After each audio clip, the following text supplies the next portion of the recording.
Okay, let's just do a quick roll call for convenience of Aaron. Rob, are you on the call? Jason? Here. Phoebe's not here. Myself, obviously. Steve J. Hey, everybody, I'm here. Hey. Michael Kruger. Here. Mike Powell. Here. Eric Spangenberg. Here. Aaron Here. Vaughn. Nate. Yes. And then I think we just have Megan, Jeremy. Yeah, Megan and Jeremy as others on the call, and Michelle. Just us. Okay. In and out. Okay, can you also see my screen okay? Yep. Okay. Did everyone get a chance to look at last month's minutes? Did you put something on the screen? Because I'm just seeing everybody's faces. We can see you and the pretty mountains in the background, Jeff. Yeah. Okay, must have bounced off. Sorry about that. There we go. Okay, you can see it now? Yep. The only thing I might add, and then maybe if you guys have a preference, if it should go on July's meetings or June's meeting, is the approval of full scope contract. Since we technically did it over email, we could legitimately be just as a sub note in July's meeting. So if anyone has a preference, we could either make that as a context of approval for this for June's meetings, or we can just put it in July's meetings. It was discussed here. I would say you could just add it to July's meeting. Okay. Okay. Yeah. So I agree with you. okay. Yeah, because I know the vote was 8-0. So if you just want to make note of that, Aaron, for July's minutes. Got it. Okay. If you guys don't have any questions for Aaron for the minutes, I'll take a motion to approve. Yeah. I'll do a motion to approve it.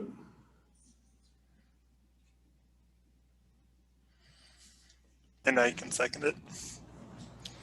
Okay, so that was Mike motion, Nate with second. All those in favor say aye. Aye. Any opposed say nay. Aye. Okay, pass unanimously. Okay, we don't have much on the agenda, so feel free in the reports to talk whatever you want about. We can obviously cut this one short too if we so desire as well. So first thing I wanted to talk about was retreat agenda topics. I'll probably be updating that document or creating that document here shortly.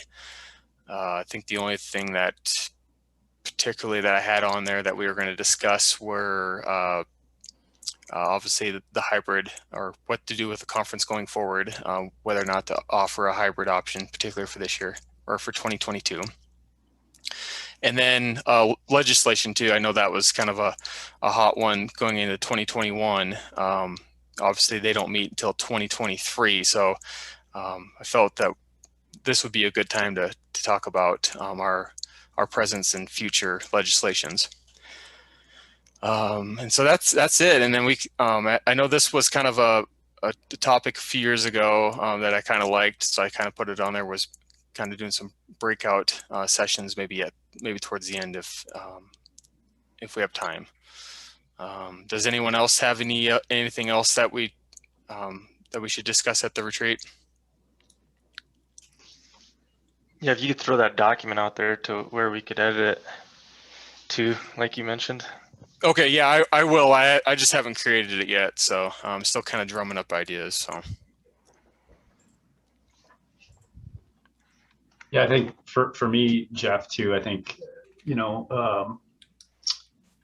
just getting an idea from everyone on the board as far as what they, maybe like to see as far as, workshops and and stuff at the upcoming in-person conference. That would be helpful.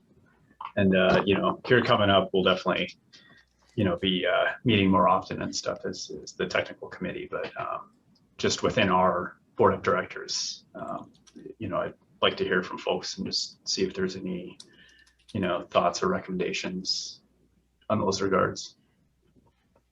Yeah.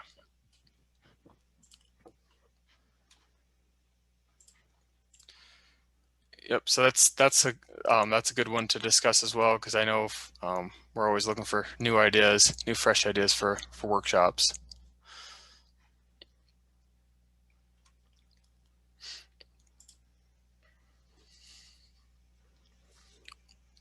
Yeah, I think like Michael said, it'd be helpful to just have the document out there kind of as a live, Yep. live document. We can just add content as we think about it. Okay. You so- got a fun icebreaker planned? I haven't really thought much of it since I'll think of something here the next month or so, but yeah. Mine kind of didn't work, so. Well, it's a little hard virtual. Yeah, you had a tough one planned there, Michael.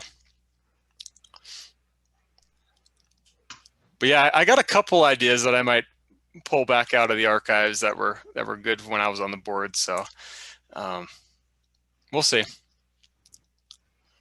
Too bad it's not virtual. You could have Zoom bingo. No.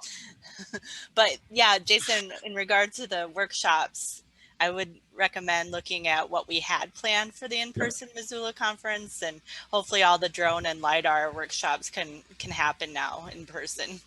That couldn't happen this year. Yeah, absolutely. I just got off the phone actually with Kenny and stuff, and he was really helpful as far as some of the resources that are available right now. Oh, great. For the tech committee, and then reiterated that there's kind of a spreadsheet out there as far as who had committed to the Missoula conference. So we'll definitely try to keep those those presentations, follow up with those folks and stuff, and when the time comes here in a couple months. Right. It's too bad Rob isn't on the call, because he was definitely one of those that was instrumental in the drone workshops, working with, what's her name at the university? Jennifer? It's not coming to me.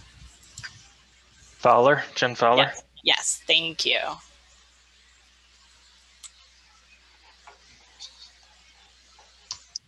Is this this document? This is what we're planning on talking about at the retreat, right? Yeah. I'm just kind of soliciting ideas right now Okay. before kind of creating it, and then we can also obviously revise it. I'll probably have some slots open for you guys to essentially kind of plug into the things we want to talk about. Obviously, this is our work plan, so this is what we want to work on for next year.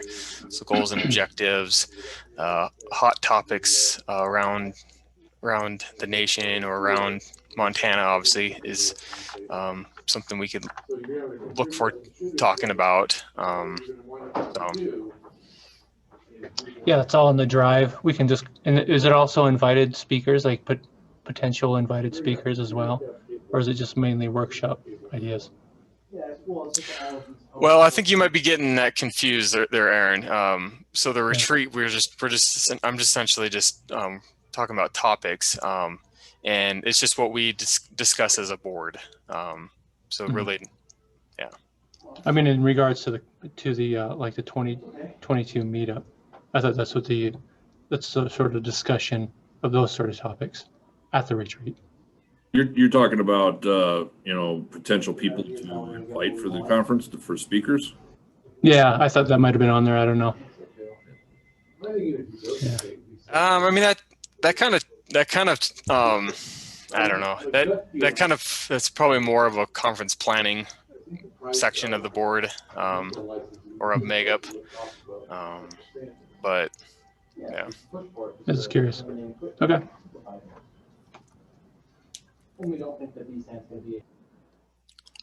Yeah, I mean, looking at like previous work plans for the new board members is probably helpful to see. Mm-hmm.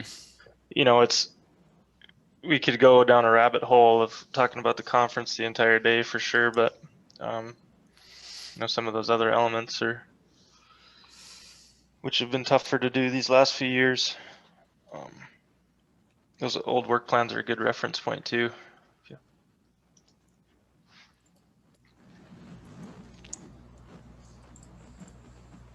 Are those on Google Drive?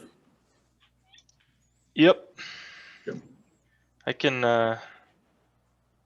send a link to that, Mike. I'm on it right now. I'm just, Yeah. I'll look here. Yeah, I think it's under Board documents. It's under board meetings. board Or yeah, board meetings. documents, board meetings, and then there's a separate folder for retreats Ah, going all the way back to 14. excellent. Thank you. Yep.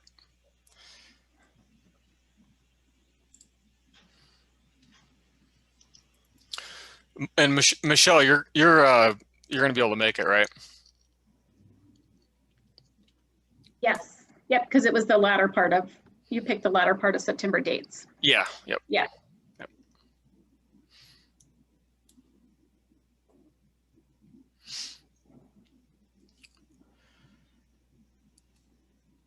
I say the work plans are also on the website too, on the main MAGIP website. Sorry.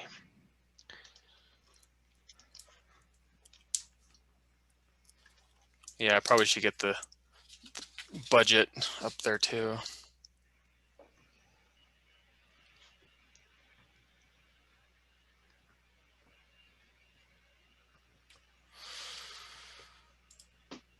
Okay. If no one else has anything else, yeah, feel free. I'll get the kind of the working retreat document kind of going in the next few days, and then we can just start talking about it off air. So the other thing that Phoebe and I were talking about last month was what to do with the video content. I kind of wanted to get everyone's opinion since the planning committee is not really meeting right now. And I don't know if any of you have strong opinions one way or the other, but we could upload all that up to, I think the idea was to get it up to YouTube, into our YouTube channel. But I don't know if anyone has a preference of keeping that listed or unlisted, more private. I've seen it both ways. You know, if you do a Google search, you know, you can find all sorts of GIS content from 2020 and 2021. And I know, like Esri UC, they usually wait a few months, so this would be kind of the right timing, and it would make it easy for us to share content. You know, say we caught an interesting presentation. I know there was some interest in people on the Emily Act wanting to rewatch the census one that didn't have access to the feed loop platform. So that's an idea. You know, being able to kind of cross share that and, you know, more widely spread to people. So curious of your guys' thoughts on that.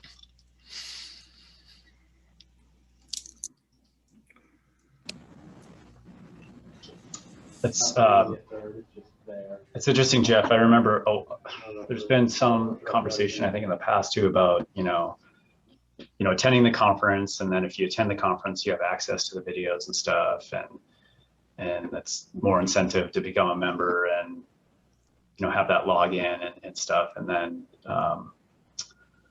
so I'm not sure if opening this after the fact, you know, I don't think it would affect like membership and stuff, knowing that, hey, I can always access these videos months later and stuff without even having to become a member. But at the same time, you know, we're, as an organization, we're trying to promote what we do and everything that we do and GIS. So maybe making it available after the fact will be beneficial anyways. So. Yeah, and I mean, this is our first remote conference. It's very possible, depending on what we decide, there won't be recordings available for next year's. I would say releasing them is Way to go.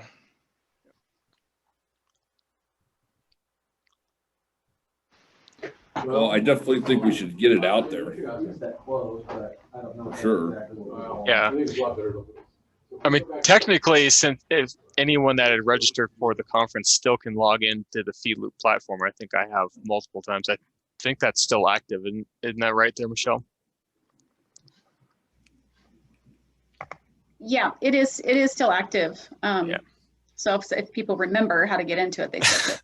Yeah, because I think I watched a couple presentations of a couple months ago, just to kind of a refresher, and then obviously, I mean, there was just so many parts that I didn't get to take in as well. How long does that stay active? I think for a year. So when we paid for it, the subscription, it's for I think it's for the whole year.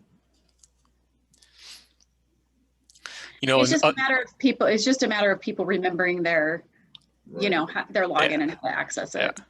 Yeah. I don't. I mean, I've done some digging in YouTube, the YouTube channel. You can do some like, essentially, if you do it privately, you can just keep it unlisted and then just invite just like the MAGIP members. Or we can do what we did for the mini conference and only have the links available kind of on a page behind the login screen. But that's, I mean, that for the mini conference, that was only 8 or 9 different videos that we released or something like that. You know, we're talking, you know, well over 50 video links, and maybe Megan, maybe correct me if you're in on this or not with the YouTube, but I don't know if there's any way of being able to embed some sort of like integration with the YouTube channel. Say we were to make it private channel or private separate channel. Well, that's what we did with the seminar series we used to have. We published all those videos on YouTube, but you had to log in to the webinar or seminar series webpage through MAGIP to get a link to get to that content. So that is an option.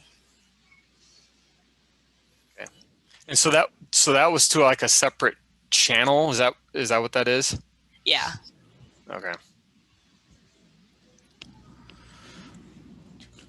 I mean, I'm not against releasing it. I mean, it's been several months later. It'd be one thing if we were putting it up on YouTube, you know, 2 weeks after the fact, and then it's like, well, Right. what's the point of registering if I can see this content 2 weeks later? Right. Yeah. And I just did some random. When Phoebe and I were meeting, I just was trying to look for Northwest GIS Conference's channel. I actually ended up finding it through one of my emails, but just doing some random searches, I found a bunch of GIS recordings from North Carolina's user group meeting. So, you know, it does kind of create some exposure for our state, kind of, you know, not necessarily looking for it. So, And do we know yet, is next year's conference, is that going to be recorded as well? That's would we want to make those available wide open or just to members? Yeah, we'll definitely be talking about that at the retreat, and Michelle shares some things with me, and I do want her to kind of weigh in on the conference that she attended or that she was administrating back in Louisville, Kentucky. So we could talk about that when we have more time, and we're all kind of sitting around together at the retreat. So, but that's going to be the debate, I think. But there's going to be some ways to do it or to not do it. I don't think obviously MAGIP has the money to hire like a videographer to come in and do a whole production, but I think there's ways of going hybrid without actually having to invest 5 figures into the technology. So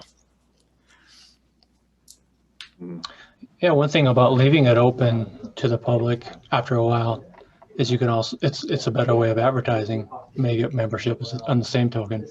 So having it open and available, you're advertising more too. yeah, that was kind of my point, where it kind of puts Montana on the map a little bit and kind of creates some you know, some advertising on our perspective that we're not necessarily like, we're not really necessarily speaking to a national audience when we're doing these conferences, but you know, just by doing a simple GIS search, you know, on YouTube, you know, You get crawled. You no get idea. crawled by Google as well. Yeah. So, and then you bring in more people, US minded. Yeah. I like the idea as long as, but I like the idea that, or the way we have it now, that we're coming up with this, or we're talking about this like several months later, and we're going to put it out there. I mean, if we, like you said, Jeff, if we put it out there, we're not talking about putting it out there right after 2 weeks and right after the conference.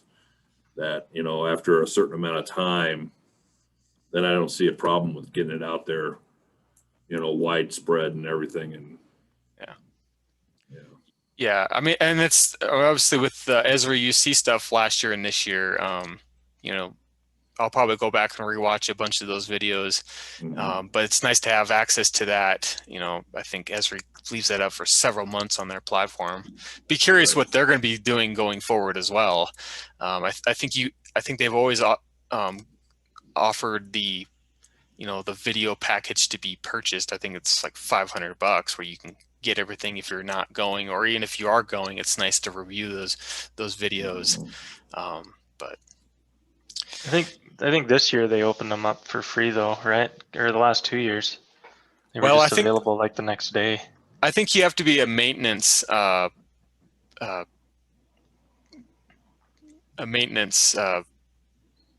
contract or whatever through Esri.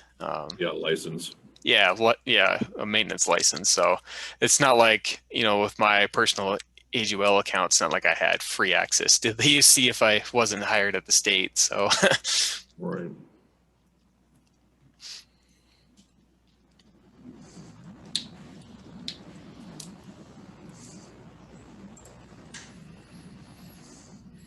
okay. I think I'll talk to Phoebe more about this, and I think we'll just push him out there. It doesn't sound like anyone has any strong objections of, you know, kind of keeping it tied into the behind the MAGIP login page. So, okay. All right, let's dive into reports. Nate, do you want to give a treasurer's report? Yeah. So yeah, you guys all saw that spamming email that came through the other week, and I guess that's just a good reminder not to share sensitive information and verify email addresses or with a phone call. So I'm still curious on that because it's not like your email is listed anywhere. Even your MAGIP profile email is your state one. I mean, that's the Barzar thing. No, so they emailed my state email address, and then I want to switch to my Gmail account for MAGIP because I forwarded it to my personal account. Oh, okay. So that's how it got there. But interesting. Yeah. So yeah, then Jeremy and I met last week, and we just went over the treasurer's handbook, and Jeremy kind of outlined me on the responsibilities of the treasurer. And Jeremy is still the executive of the Wells Fargo account. Hopefully we'll be meeting with them in the coming weeks to get that changed over to Mike and myself.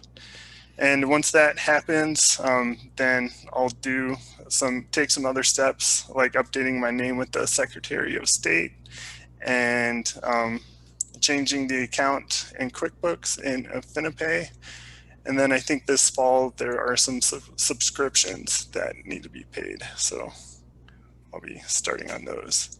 And then today, Jeremy's going to give kind of an overview of where everything stands. Excellent. Thanks, Nate. Yeah, that covers everything. Like I said, we covered the outline of the Treasury. There is a pretty significant update we've had over the past couple of years with that. So that is a new piece that we'll probably want to get put into the Google Drive as well. As per the Treasury itself, as of today, I'll give a report as of today on the Wells Fargo account. We're sitting at $1,516.33 in the checking and $44,540.30 in the savings account. That does include the scholarships that went out and the last of the full scope payments, as well as the name tags themselves. They also are part of that final cost.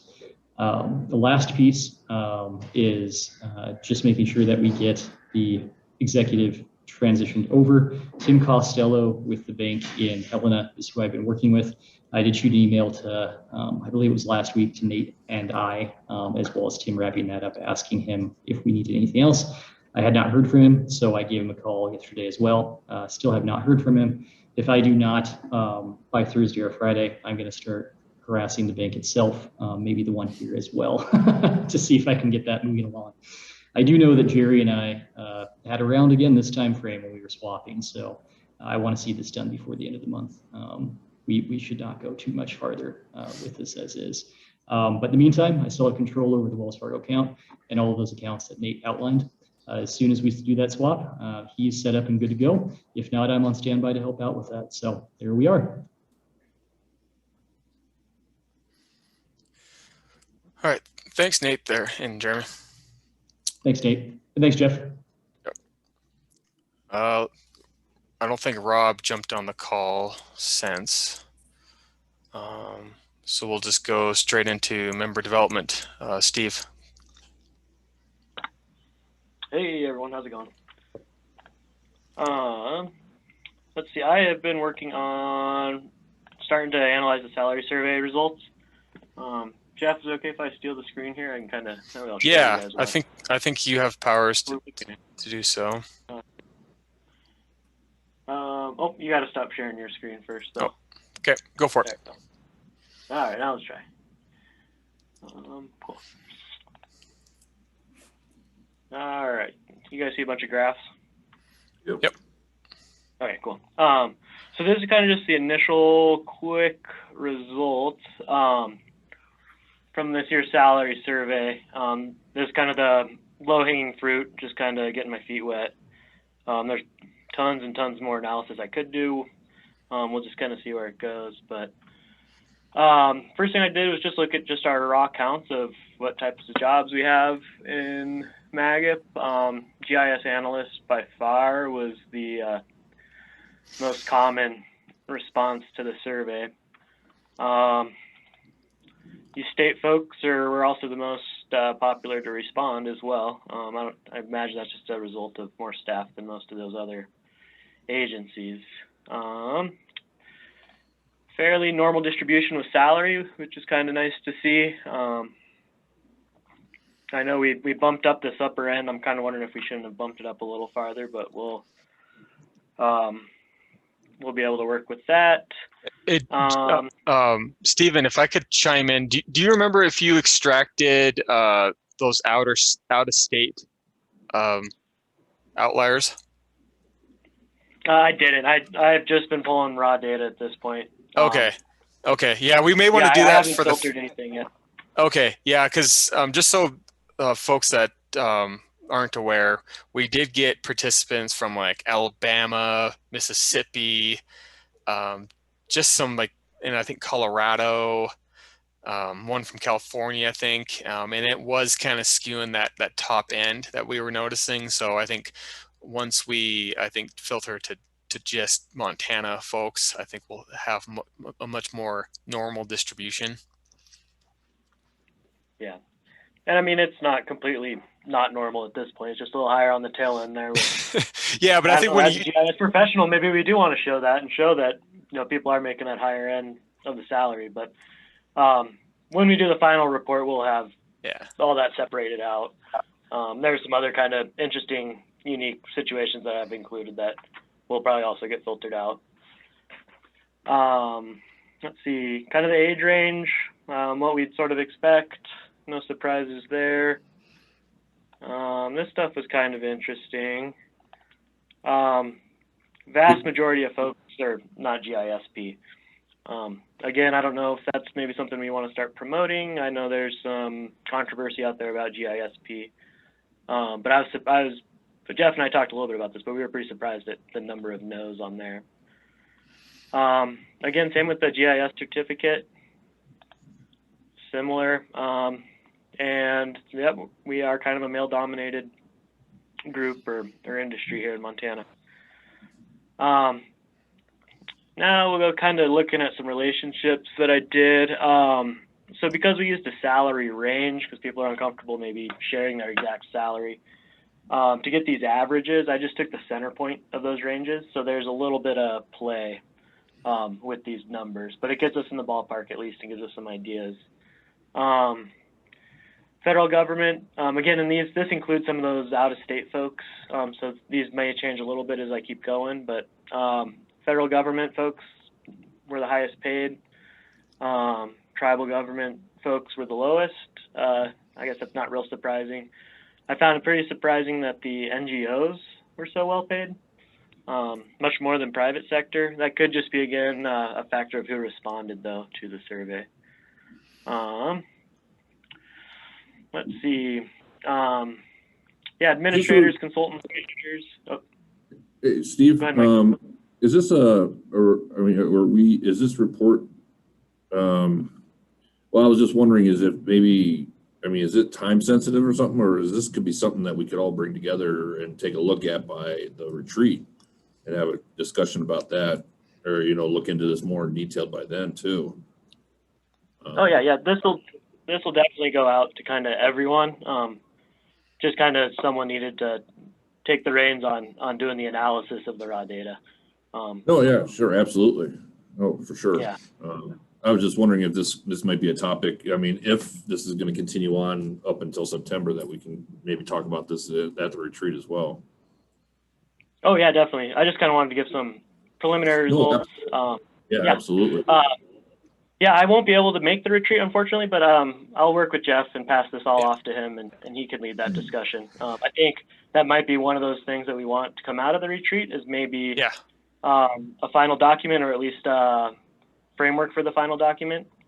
I think that would be useful, especially if I'm going to be putting it together. It'd be nice to have at least an outline from everyone so that I'm not stepping on toes or skipping over stuff people are interested in. Yeah, absolutely. Yeah, that's one thing that that we were going to offer to our members this year was a much more extensive report than we did in 2018. So, and that's what other states have done too. Kind of like these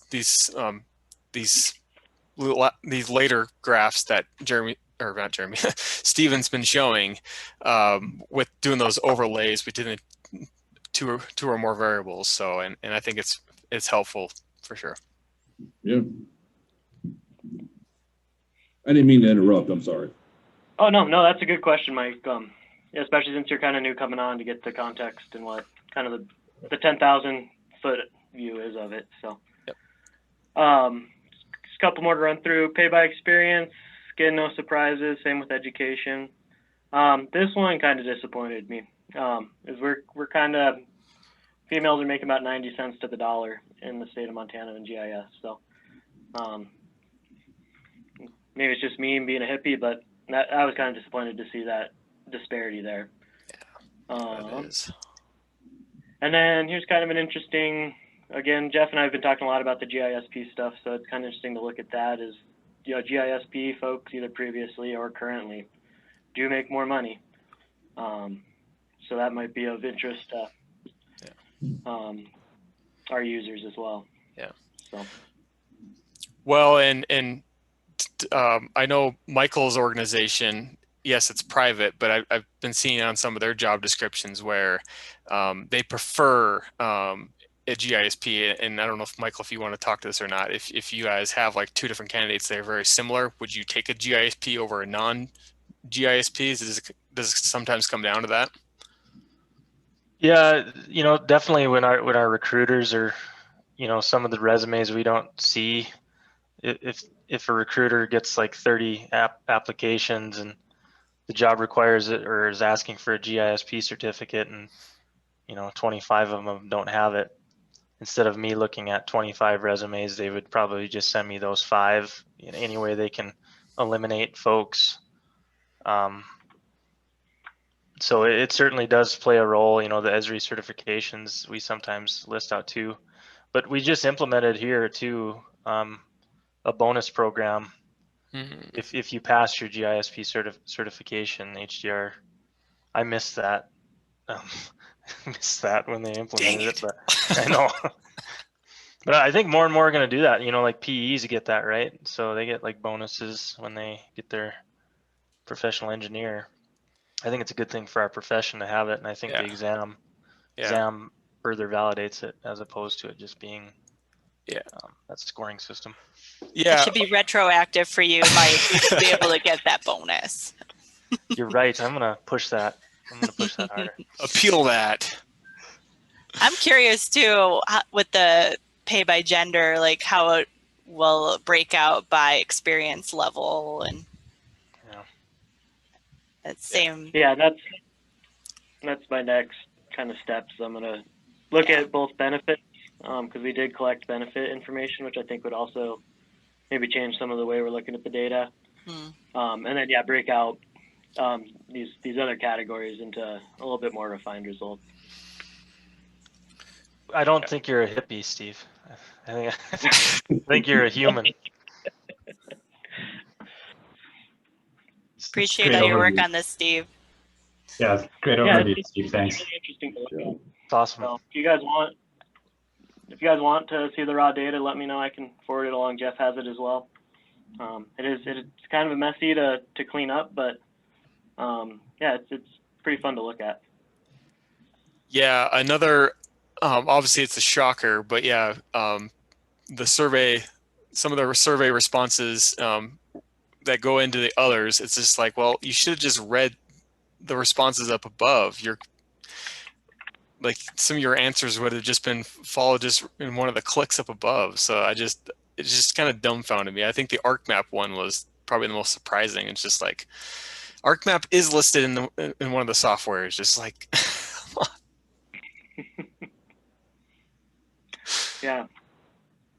So it'll be interesting to kind of break out this other. I just left that as the category and didn't try and clean it up like you were talking about, Jeff. So something to change, and it's interesting stuff. Yeah, with that software though, it was nice to see Pro is more used than ArcMap. I did like to see. I like that. They were close, but they were both over 90%. But so that's salary survey. The other thing that's kind of been brewing is we're still working on the local government working group. I need to follow up with Tommy Luckshaw at Madison County on that one. He put out a survey to kind of get feelers for what local governments are looking for from that work group. But I've yet to follow up with them. I got kind of a lot of sticks in the fire right now. So that'll hopefully we'll have another local government working group meeting here in the next month or so.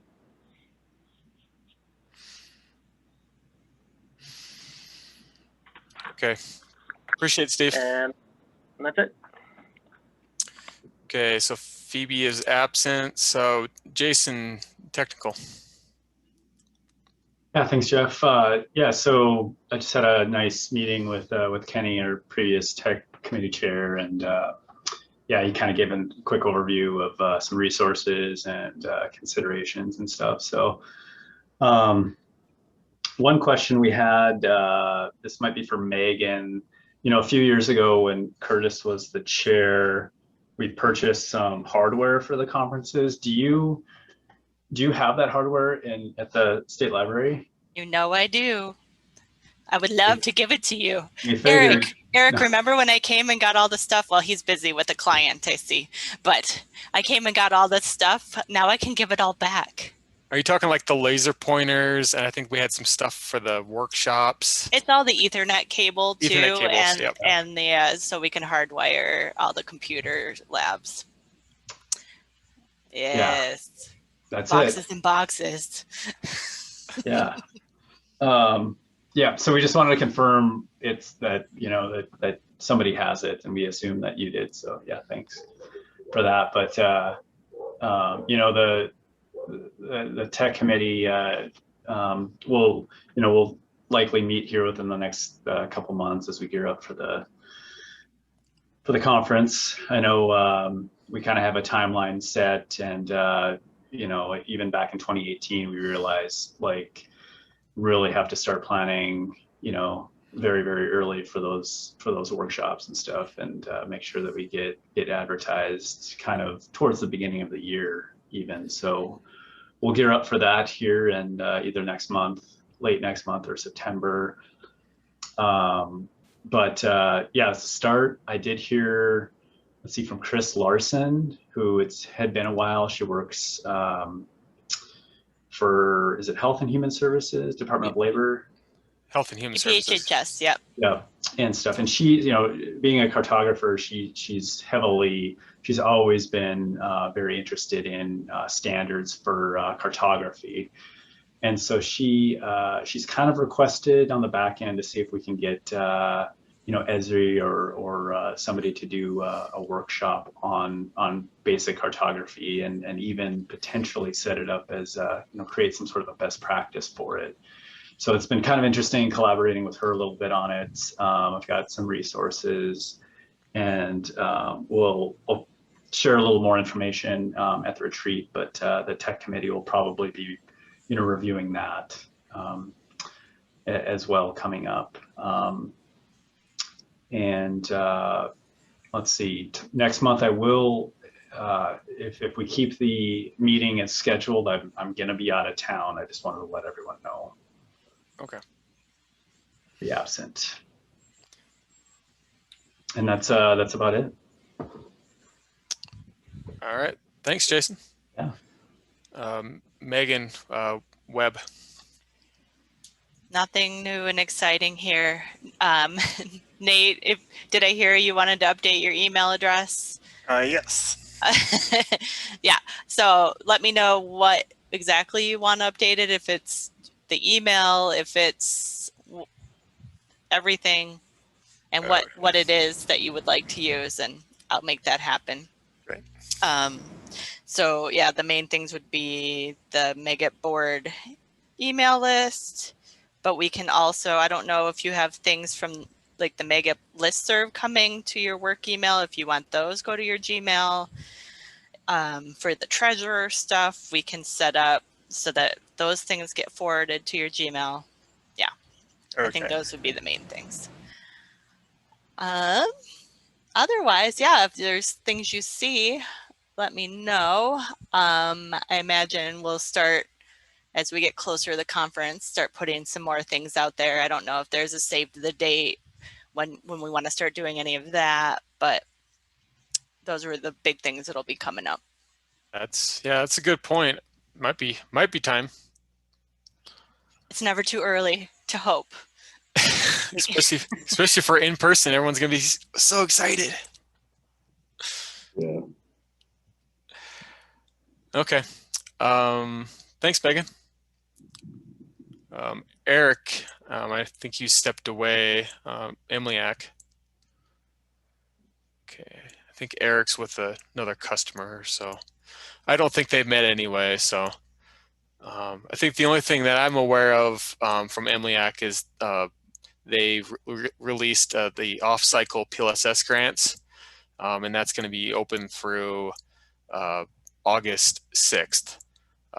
So any of you that work with counties, or obviously a few counties or local governments, tribal governments too, be looking for those if you want to clean up some of the PLSS areas. Michelle, administration. Yeah, I was just thinking of this as Megan said something, right? In those emails, Megan, in the Gmail, as I'm going in and checking those and deleting things and then moving email items, I dump a lot into the treasurer folder. So I don't know, I guess I don't know if those are being routed somewhere or if like the treasurer physically has to go in and look at those. Do you know? I don't think they would automatically get routed. Okay, that's so a good question. Okay. I would have to check too. Okay. So on that, I had on my list, Nate, to reach out to you to maybe schedule a touch base meeting just to talk about, you know, policies and procedures of just how you and I can work together to create efficient processes. So maybe we can, I'll look at that in the meantime. And it's really just like, for example, today I put one in there for, I think it was maybe a QuickBooks payment that got made, which still has Jesse Fernandez's name on there. So I'm not sure where to go in and change that, but maybe we can just look at some of those things and clean them up. Jeremy, you're not getting any of those emails, are you? I am not currently, and I don't know if that's mainly because I'm not the treasurer anymore, or I just can't see them. So one of the two. Yeah, I don't know if they may not be going anywhere, but just know that I do move a lot of emails into there. Okay, and I guess I'll just take a look periodically in that folder. If there's anything that needs to be addressed, I'll let you know. It's mostly just like receipts for subscriptions and payments if we ever need to get them. So, but I'll send you an email and maybe we can schedule a touch base meeting too. Great. Then. Thanks, Michelle, by the way. Yeah, and then in AffiniPay, Jeremy, I don't know if you can, but I can certainly go into the back end of AffiniPay and add Nate as an administrator or user as well. It might be a good idea just to do that before I'm taken off, so there's somewhat of an overlap. So thank you, by the way. That'd be a great idea. Yep, I'll do that. And then I did have on my list to start updating the conference timeline and looking at when we want to be designing the save the date and getting that sent out and starting to schedule the conference planning meetings. So I'll follow up on that. And Jeff, I don't know. Yeah, I mean, I guess we can just look at what the current conference planning committee list is and see how we want to approach that. If we want to reach out and see if those folks still want to stay on, or if maybe you've already addressed that. I'm not sure. I don't think I have. So, Okay. yeah. Go ahead, Sorry, Michael. I was just going to mention Kyle Burke and Andrew Stickney both indicated to me that they want to finish what they started as far as co-chairing. I know there was some speculation that Andrew might be pretty busy, but he and Kyle met the other day for coffee, and he wants to continue with that. So they would be a good place to start. I know they would love to reach out to other folks in Missoula to see if they'd be interested in. Yeah, I would just leave it to them, because then they can probably just reach out to who they want. I know it's probably going to be a different conference planning committee. A lot of the same folks. Obviously, most of us are on there. So yeah. Okay. I think historically they've sent out emails to I think through the listserv just to gauge interest and stuff. And hopefully they do that again just so that folks can assist if they want. That's a good point. Okay. Yeah, thanks for letting me know that, Michael. I'll just reach out to them, just an initial email, and let them know that I'm starting to work on the timeline. And maybe I'll even, since they're in Missoula, maybe I'll have a coffee meeting with them and just go over some initial items and then talk to them about the committee. That's a great idea. And then, just that Phoebe had emailed me, Jeff, too, about the recordings, where to access those in FeedLoop, and I'll get back with her, but you kind of just have to go into each individual session and grab the links from there. So I'll let her know that. I'm not sure if it's going to be you or her doing that and then putting them out on YouTube, but that is where you find them. You have to go into the individual session. Is it links, or is it prompt you to download? Like, where's the links go? Do they have? It actually does prompt you to download them, but I actually have. I think they're all out on the Google. I put most of them in the Google Drive. So that's probably the easiest place to get them. But when you go to do that, let me know if I can help in any way with that. Well, that would just be the pre-recorded ones, though, right? And then the live ones, I think, are on the back end. Yeah, you're right. So let me know what I can do to help with that. Yeah, it might just be a couple of us that'll have to tackle that, because it's going to be kind of a massive. We may have to just create a spreadsheet and see who does what. Yeah. Okay. And just divvy it up. That sounds good. Because they load into YouTube pretty easily, and then you just have to do like a title, and I'll probably just grab the abstract and throw it in the description. So. Yeah, perfect. Okay, and then the only other thing I had was, I don't know, and Megan, you might be the only one that remembers this, but I have a printer. I don't know when MAGIP got it, but it was handed over to me at I think Lee, gave it to me. It's kind of a big printer scanner. And it's just kind of sitting on the floor in my office. So I don't know if one of you want it, or if you guys want to donate it somewhere. I just didn't know what you would like me to do with it. I think Megan had to run. Oh, okay. I don't know if anybody, I mean, How old is it? It's probably not even worth anything. I know it's pretty, I'm trying to see it. It's a Canon. I don't know. It's a Canon printer, scanner, copier. It's pretty tall. It's pretty tall, right? Or not like super tall, but it's bigger than your normal like. Let's see if I can walk over here and show you. I think I remember seeing it at previous conferences. Yeah, I think I do remember that. Can you see it? Yep. It's not the black one. It's the one underneath. Oh, I can't see what I'm doing. Oh, here we go. It's this one down here. Okay. This one. Wow. Yeah.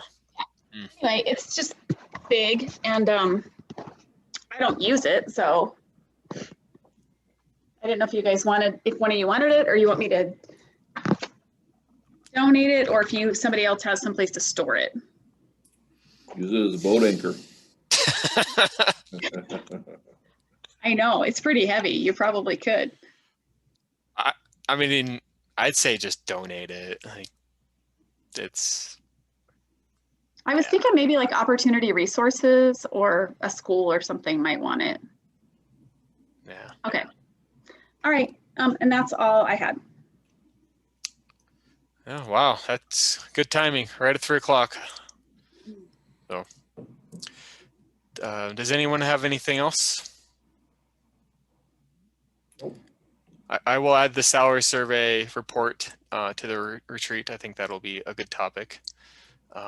And kind of some of the things to look for out of the report. And, you know, GISP obviously is the big one that I can think of. And, you know, whether or not MAGIP can, I wouldn't say do anything about it, but maybe promote it a little bit better. So, all right. Does anyone want to make a motion to adjourn? This is Mike Kruger. I motion we adjourn. Mike Powell, I'll second that. All right. All those in favor? All right. Aye. Hi. Hey. All right. Our next meeting, gosh, I don't even think I even had oh, it is July. Yeah, sorry. Months are just going by so fast.